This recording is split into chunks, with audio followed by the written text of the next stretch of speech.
Plus TV news હવે જોઈએ અગત્યના સમાચાર।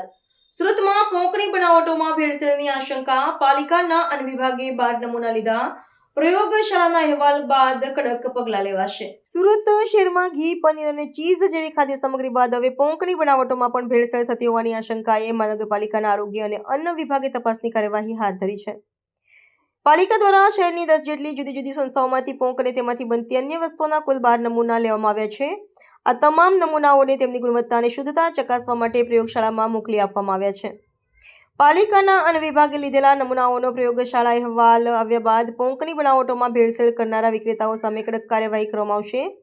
દરમિયાન વિભાગ દ્વારા વેપારીઓને સ્વચ્છતા જાળવવા, ઉચ્ચ આરોગ્યપ્રદ પરિસ્થિતિનું પાલન કરવા અને માલસામાનના વેચાણ દરમિયાન હાથમોજાનો ફરજિયાત ઉપયોગ કરવાની કડક સૂચનાઓ આપવામાં આવી છે।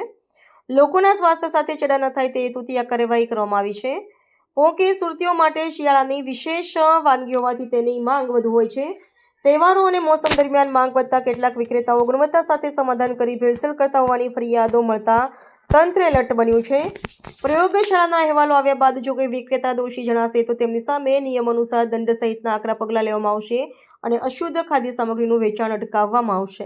D Thakur food safety officer Surat महानगरपालिका deputy commissioner health and hospital साहेब श्री तथा आरोग्य अधिकारी साहेब श्रीની સૂચના અન્વયે ચાલુ શિયાળાની સિઝનમાં પોંકથી બનતી વાનગીઓ જે કે પોંકવડા, સેવ વગેરેનું સૌથી વધુ ઉત્પાદન તથા વેચાણ થતું હોય એ પોંકવડા તથા સેવ બનાવતી સંસ્થાઓની સુરત મહાનગરપાલિકાના વિસ્તારમાં આવેલ Rander zone, Athwa zone, central zone વગેરેમાંથી પોંકવડા તથા સેવના નમૂનાઓ લઈ પૃથ્થકરણથી પબ્લિક હેલ્થ લેબોરેટરી ખાતે મોકલી આપવાની કામગીરી કરવામાં આવી છે અને જેના પૃથ્થકરણ અહેવાલ આવ્યાથી આગળની કાર્યવાહી કરવામાં આવશે। ફૂડ સેફ્ટી એક્ટ 2006 એ આગળની કાર્યવાહી કરવામાં આવશે।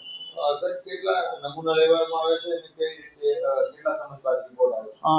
આશરે 10 જેટલી સંસ્થાઓ તપાસ કરવામાં આવી છે અને 12 થી 13 નમૂનાઓ લેવામાં આવ્યા છે અને જેમ બને તેમ જલ્દી રિઝલ્ટ મેળવી લેવાની પ્રાયોરિટી આપવામાં આવશે।